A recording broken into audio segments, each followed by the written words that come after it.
Electrocast. Make your next move with American Express Business Platinum. You'll get 5 times membership rewards points on flights and prepaid hotels booked on AmexTravel.com. Plus, enjoy access to the American Express Global Lounge Collection. And with the welcome offer of 150,000 points, your business can soar to all new heights. Terms apply. Learn more at americanexpress.com/business-platinum. Amex Business Platinum. Built for business by American Express. Don't you love it when things are both easier and more affordable? Like when the rain washes your car for you. Or like when you save up to 10% by bundling your renters and auto insurance with USAA. Bundle with USAA and start saving. Get a quote today. USAA. Hold on to your butts. We are changing the course of history as we see it. That is what Wesley demands. Now this affects Iris. Iris, where are you? What you feel only matters to you.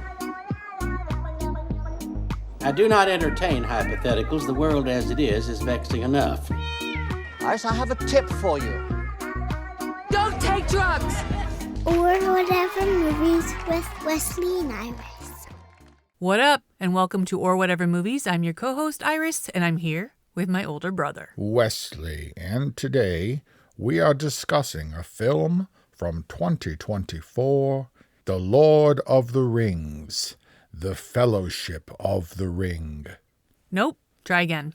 ANORA. Are you saying ANORA sounds like a Middle-earth name? No, I'm saying that this was a merry band of adventurers on a quest to destroy a ring, and some others in the party are seduced by the ring and maybe don't want it destroyed. And we have the stoic, hooded, quiet guy who eventually will be king, and we have the bearded, tough, funny one, and we have the benevolent, wise guy, the old guy, and wackiness ensues. I only got the ranger character. Who were the rest? Who's the benevolent, wise guy? Maybe not benevolent, but he was the wisest. He was the Gandalf of the group. Was that Tauros? Yeah.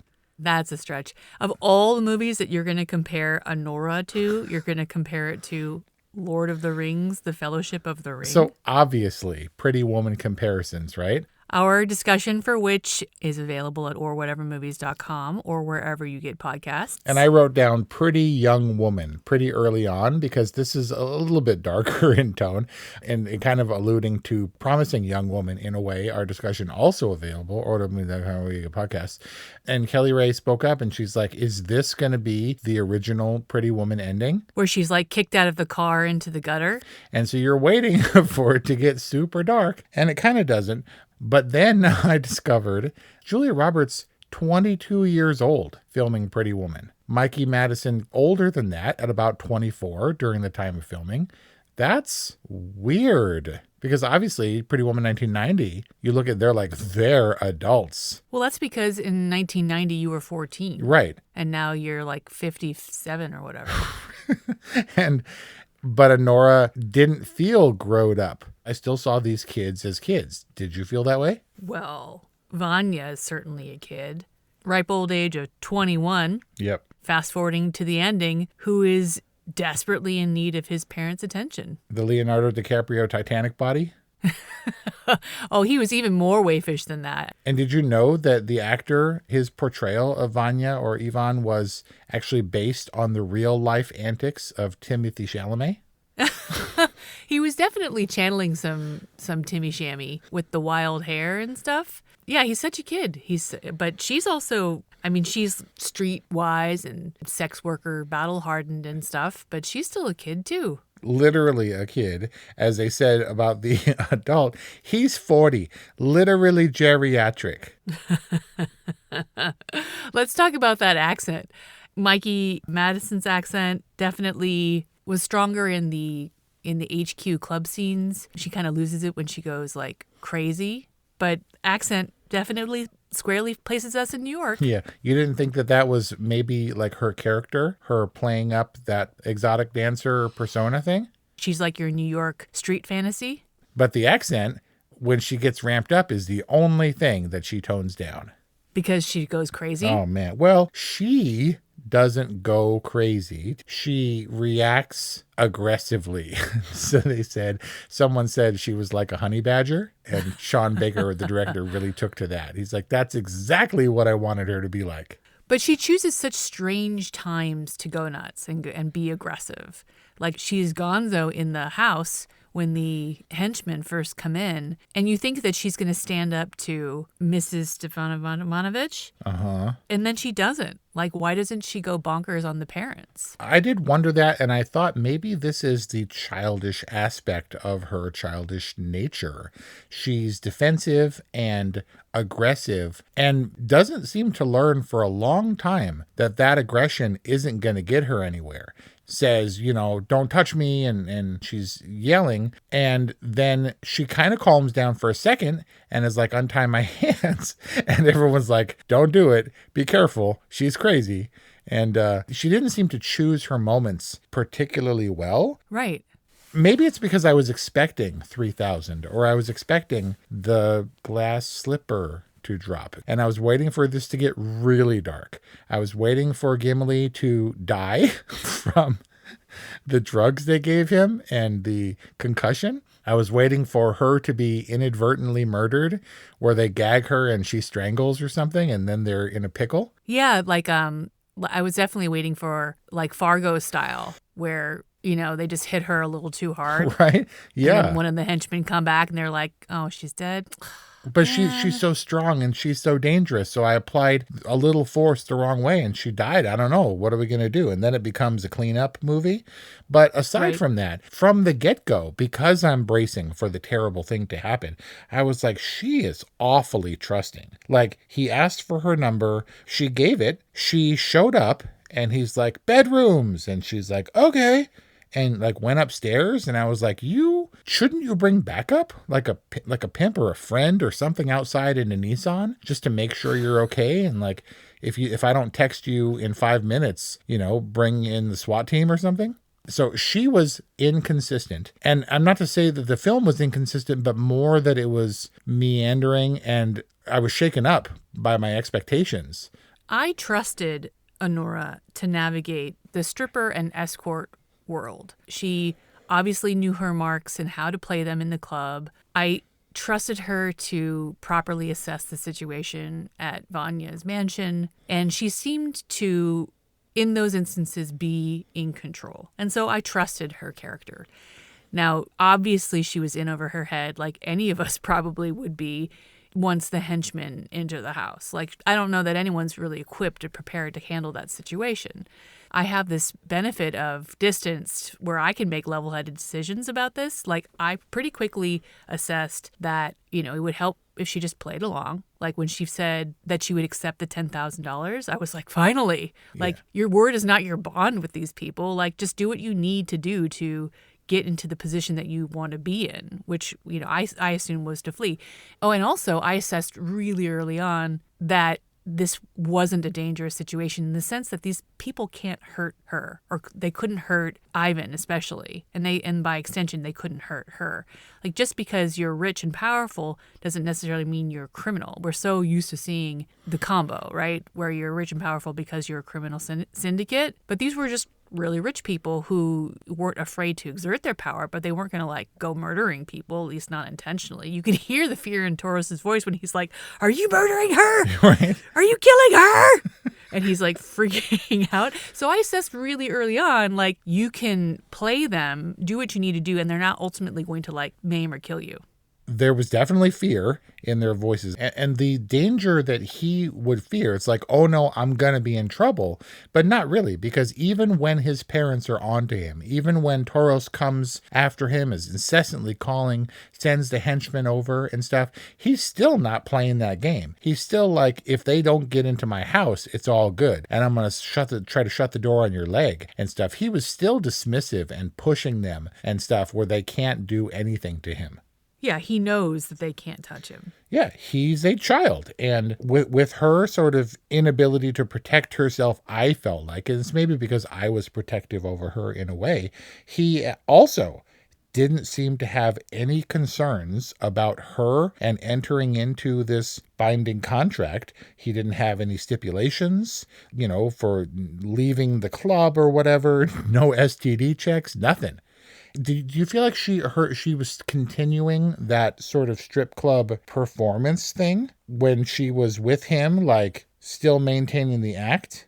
Like, I'm your dream woman fulfilling all your fantasies? Yeah, I thought it was because she was still Annie as opposed to ANORA. I thought it was going to be like, well, this is who I actually am, and my persona is very different outside the club, and that's something you're going to have to reconcile with. And I thought that was going to be the reckoning, the turning point in the movie. But no, she was hanging out with him and doing whatever he wanted to do and didn't even have a problem with constant video games or whatever. Maybe because they were kids. I don't know. Yeah. So what I think you're asking is, were they in love? Was that love real to them? And most importantly for that question, were you on their side as the young lovers who were trying to be torn apart by his parents? Yeah. The movie ANORA puts Romeo and Juliet into perspective. Romeo and Juliet are kids, and a big motivation of their love is to spite their parents. Positioned as star-crossed from the opening line. Exactly. And yet we think that that's serious love. And when you asked, was their love real to them, I think the to them is the imperative there. To them, the love was real, maybe at best. But I definitely don't think objectively that their love was real. I think that if anything, she was in love with the idea of being rich and the fancy freeness that came with it. And he was in love with the idea of giving his parents the bird in this particular fashion. So when the Gopniks kicked down the door, were you like, no, keep them out. You guys have to protect your precious love? No, I was like, finally? Well, you kind of get what you ask for. It strikes me as bizarre when people talk about these two kids being in love. Okay, they're doing their thing. And he seemed really earnest. Like he said, I'm asking you to marry me and I'm asking twicely. And you're like, aw. And you kind of smile or whatever. And you're like, look at this, young love. And I, without realizing it, firmly shifted my focus to these kids are idiots. And the adults are actually right. And while it may not be romantic for the position that he was in his life, it was untenable. It wasn't like, this is dumb and you're wasting our money, which he wasted a lot of, by the way. But it was also like, you're bringing shame and dishonor to your family, to my family. My family will never speak to me again if I don't carry out this mission that I don't want to be tasked with. It was a lot for him to try to protect his 1-week-old marriage to the stripper. And look, you don't want to downplay the sex worker role. Sean Baker is keenly aware of what this life is. He's made a couple of movies about this subject. They screened this movie for sex workers who loved it. But from the parents' perspective, that is dishonorable and shaming and cannot be condoned. And while they didn't handle it in the most adult fashion, because you hated those guys at first, you hated Toros and his thugs, then he was like, please, you have to understand, this cannot happen. And you're like, okay, well, I can see his perspective where he's being tasked because mommy and daddy are flying here from Russia and we have to get this straightened out before they land. It's crucial for all of our lives. But then he said, if you're pregnant, then we're going to have to take care of that too. And he made the forcible abortion speech. And I was like, oh, that's not going to get us on his side. But I was kind of on the parent as they didn't handle it well, but this became an adult movie. And I was like, these stupid kids by the end of it, No?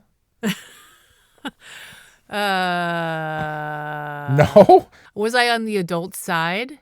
Or maybe that I just wasn't as much on Vanya's side really at all. I certainly was not on the let's protect young love, like these kids are meant to be together thing. I mean, you could see where their relationship would go. And probably not much farther than, who was it, Diamond predicted? Right. So maybe what this is bringing up for me is that I wasn't on kind of anybody's side. I was like, drama, slowly back away. I was convinced by Toro's assessment that this was a very grave situation. So much so that he was going to walk out of the baptism. Like this was very serious to him. Yeah. But it's clear that the moment that Toro says that mommy and daddy are on the plane heading to New York, Vanya's attitude completely changes. He's achieved his goal, and he goes along with the program from there on out. Are you suggesting that he was just trying to piss them off? Yep. Because that was the parents' position, but he was doing things in order to get his parents' attention? Yeah, and he succeeded. He went to the extreme that he needed to go for them to get on the plane and actually pay attention to their son. Interesting. Because the cars and the mansions and the petty cash really meant nothing to him. That's why he's really just a vulnerable kid at heart who wants mommy and daddy's attention. Oh. That's really what it comes down to for the Vanya character. Fascinating. He wanted their attention, but he didn't want the punishment doled out because he pieced the hell out. And boy, was I enraged when I was like, where did he go? And I was mad that he was like defending his home and his wife and then was just like, no, and scampered away. And it nullified his character and my caring about him at all. I was enraged when he turned up at her strip club as if he wasn't married. He went back to the scene of the crime and then just was like, you have the best ass ever to the other strippers. I was like, dude, you are a tool. That was your fault for ever expecting anything from Vanya. He's only annoying if you let him be, if you expect anything other than entitled, bratty, immature rich kid. But it is a joyful performance by Mark Eidelstein. He's so charming in his goofiness. He doesn't have a mean bone in his body. Like, he just wants to enjoy life. He just wants to be with his friends. He just wants to have fun. And I was on board with that until I wasn't. I did wonder if it was fun to make this movie. They were like, yeah, this scene, and I think it was New Year's, the party. They were like, yeah, that was a 10-hour day where we just had a party and filmed it. And there wasn't much of a script and certainly no planned camera angles. They just filmed a 10-hour party. And maybe that can be exhausting, but not if you're 22 years old or something. Maybe they were having a blast. But, sure. But yes, a joyful performance, charming in a way. And she was strangely the grounded one. But I'm going to go with everybody was fun. And the comedy turn that this took, people have said that they feel bad for laughing, even all the way through the movie. But everyone has freely admitted this is a dark comedy, and the elements were intended to make you laugh. Which is supported by the lack of real menace and maybe stakes. Well, I thought, so these gangsters, they can't hurt him. Can they hurt her, even inadvertently? Would they go so far as to pull guns and threaten her to keep her in place to, carry through the annulment? Did they have guns? Because they weren't criminals. Right, but I'm not from New York. But even I know that tow truck driver has a gun. And you don't get in that dude's face through the truck driver window, because I thought they were going to get themselves killed in service of trying to get ANORA to the altar on time. Do they, or is that just movies? Was this just a more realistic picture of rich people in New York? In this fantasy movie, I'm comparing it to other fantasy movies where the tow truck driver is like, you don't want to do that, Mac. I got this here gun. New Yorkers are tough, but they're not all criminals, and not all Russians are criminals. And if that's the moral of the ANORA story, then perhaps it succeeds only in that. But violence is what we expected, so it's subversive to omit it. And it's also beside the point from the story that I think filmmaker Sean Baker and his team are trying to tell. Oh, yeah? What is that? Well, if you're talking about humanizing strippers, escorts, and sex workers, you need to create a space where they can be vulnerable. He definitely creates the opportunity for Annie to show how fierce she is. And when she's on her turf, how deftly she can navigate it. But the film also puts her in the position to be vulnerable. I don't think she has the maturity to know how she feels, but she's certainly trying to suss that out. She has some sense of virtue and righteousness that there's something sacredness to a marriage, even if we only met each other 2 weeks ago, that whatever they have is worth protecting or worth standing up for to adult figures with which I don't think she has much experience. And it also gives her that incredible opportunity to be vulnerable in the last scene, which is probably the most poignant of the film. Definitely. She seemed innocent in certain ways, like thinking she could yell and kick her way out of that situation because she's streetwise in other ways. But she also boned Gimli without a condom. Vanya or Igor? Igor, as he kept pronouncing at the it. end? Yeah. Igor means hunchback weirdo. Right? He's like, it means pomegranate or flower or something. And their characters were dynamic enough that I believed it, but they weren't. This movie never went as dark as it afforded so many opportunities for itself to do so. Maybe in a safe Shakespearean, this is a stage play, and there are no real drama stakes kind of thing. Like, if you die, there's dramatic, like a swell from the orchestra, and they're like, oh, and they crumple to the stage, and and somebody screams or whatever. But it's not real death or tragedy in Shakespearean plays. And I think that affected, in a way, the emotionality. Yes, it was very raw and it was real, and she did have her breakdown and finally purged all the trauma that she experienced in the course of, what, a day, 2 days at the end. But I don't know that I was emotionally engaged and weeping along with her for her dream that was shattered. You know, just side note, I think that the Igor actor, Yuri Borisov, should play Navalny in the narrative version of the Navalny story. He was definitely positioned to be the scary guy in the hood, and I felt the danger when she was left alone downstairs with the scary white Russian. And Kelly was like, they love showing him in detail with ANORA in the foreground all blurry. And why do we keep focusing on this guy? I cannot help but like that dude. I cannot help but like it. Yeah. But he said almost nothing. And it was how his looks unfolded his character to me that I really admired. He was the Mike Ehrmantraut of this movie. From Breaking Bad? Yeah, and you just love to watch everyone's talking, and there are multiple conversations going at once, some of them aided by the subtitles because they're in Russian or Armenian or whatever, and the rest of them are in English, and you're trying to follow these conversations all while looking at that dude's face for the slightest tick of concern or a smile or whatever. He was like our emotional gauge or danger meter. Oh, man. Well, we had enough talkers in this movie, so it was a nice reprieve to have someone who wasn't just running off at the mouth constantly. Did you not expect him and Annie to run off? You know, they're all sitting in the plane. Yeah. And they're like, where is she? And he's like, I don't know, out there or something like that.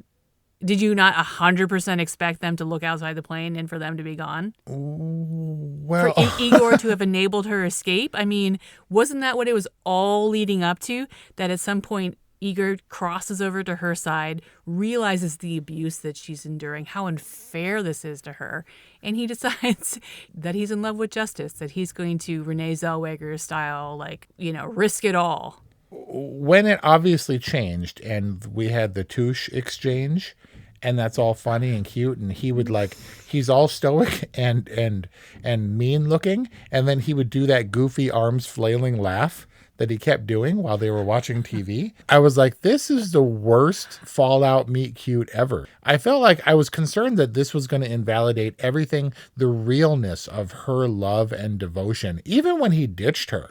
She was like, you gotta, sober up. This is serious, Vanya, and stuff. And we're married and it's real. And she's clinging to this. And I was like, everything that she's saying is going to be invalidated if she abruptly jumps over to Mike. To Igor. I was resistant. On the couch, but it was okay the next day?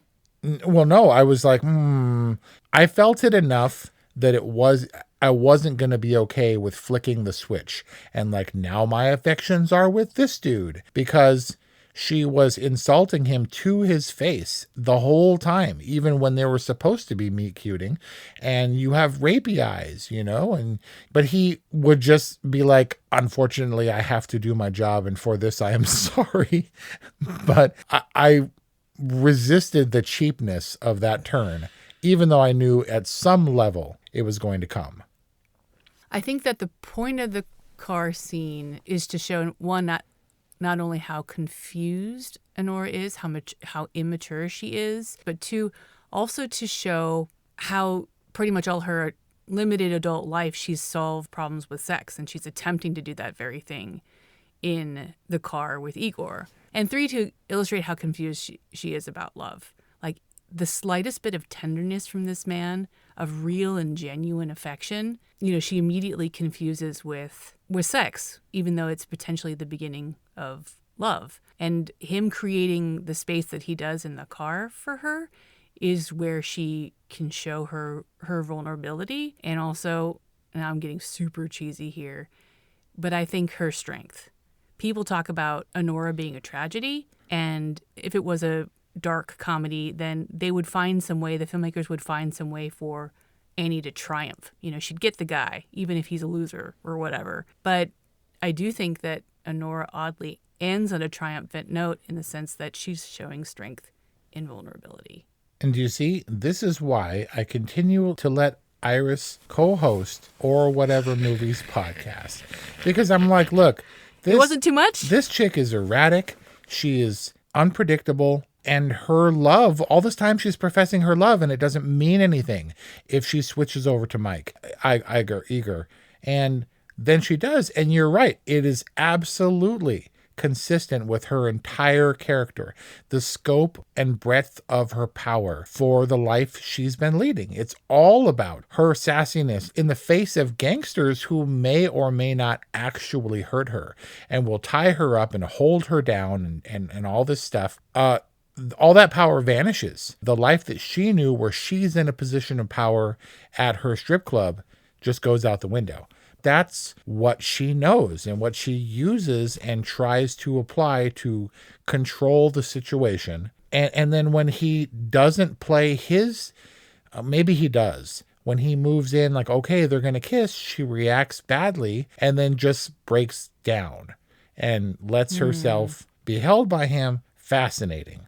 It's not something that I considered. I had to go back and look at the wedding scene or the party scenes, and Annie and Vanya definitely kiss. She's not like a Vivian-style woman of the night who's like, I have standards and, you know, I don't kiss on the mouth and stuff like that until I'm really in love. Like, she's fully in with Vanya. Why it's different with Igor, I think, is because of the realness that she senses and the tenderness that she feels. Very unexpected. I did not expect anything of the hooded, quiet dude. I was like, why do they keep showing that dude? Did you recognize Mikey Madison at all? Did she get blowtorched in Once Upon a Time in Hollywood? She had the most protracted death of any character in any Quentin Tarantino movie ever. And going into it, like, her face deceptively, she's all smiling with Vanya on the poster for this movie. And I was like, that kid, the screaming kid from Once Upon a Time in Hollywood, I could see nothing but her and Brad Pitt being like, I remember your white little face and you were on a horsey. And that's all I can see. And that death. And I was like, she's a real person? Like, she's an actor? I don't know. Crazy. She was scary and erratic and unpredictable in that movie, too. Right? She probably screamed more in that movie than in this movie, and this was a screamy movie. They never stopped screaming for the entirety of this movie. I did not expect where this movie was going. I was kind of shocked. So Garnick, who plays the Gimli role, the bearded guy, he was the heavy with his foot in the door. And I was like, oh my God, he's the bad guy. This dude is a comedian in his home country. Really? Yeah. And he's only had 2 film roles. His other film was Lost and Found in Armenia, which the lead is also a girl named Annie. and he gets his nose broken in that one too. So why I'm saying that this movie was unpredictable, and I was just kind of along for the ride, was his character was rounded enough so that Sean Baker said that his character was actually sober. Intentionally sober because he had some kind of addiction problem, and he's just trying to live his life, and gets his nose broken, and they give him painkillers, and he basically effectively falls off the wagon and pukes in the most realistic movie puke scene I've ever seen.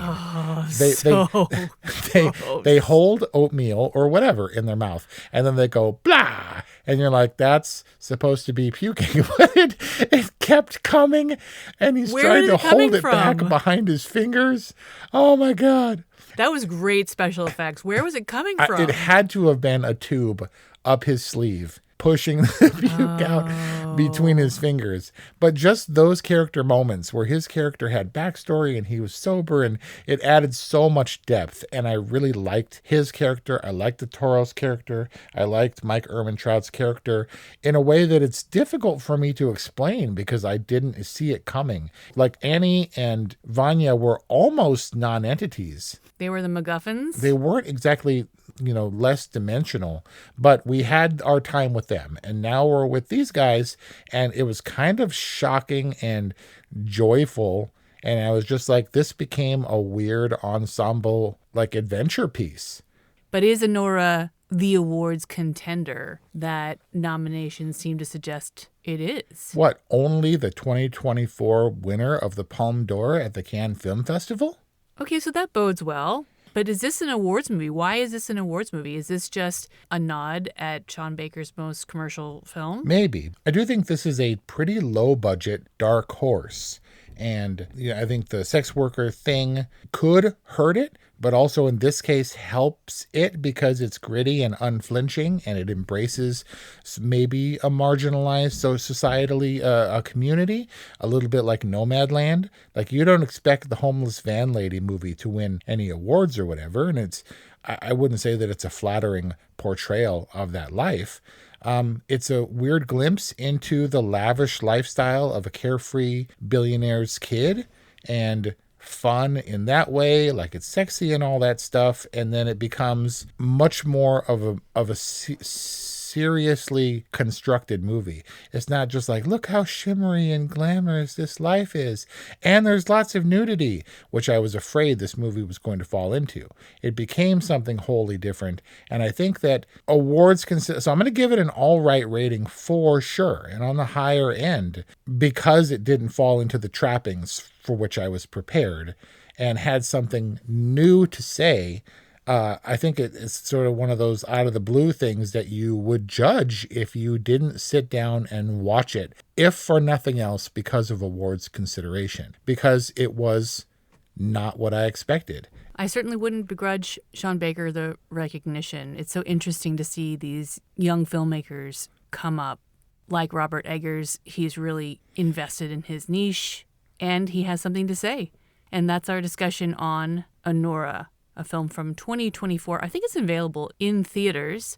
As always, we'd love to know what you think. 818-835-0473 or whatevermovies@gmail.com. Check out our 300-plus additional discussions at orwhatevermovies.com or wherever you get podcasts. And thanks for listening.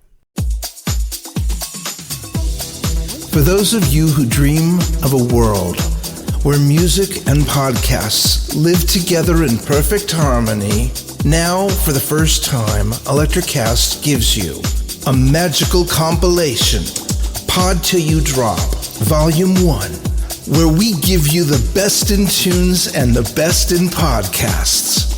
Feast your ears and hear the culture. Available now wherever you listen to music.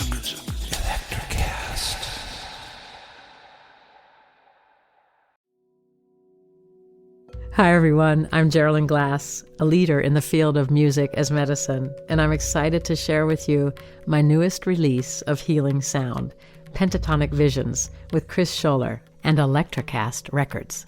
Immerse yourself in ethereal realms where the harmonies of nature, tribal rhythms, and soundscapes blend with the crystal singing bowls. It's out now streaming on all platforms. Electricast.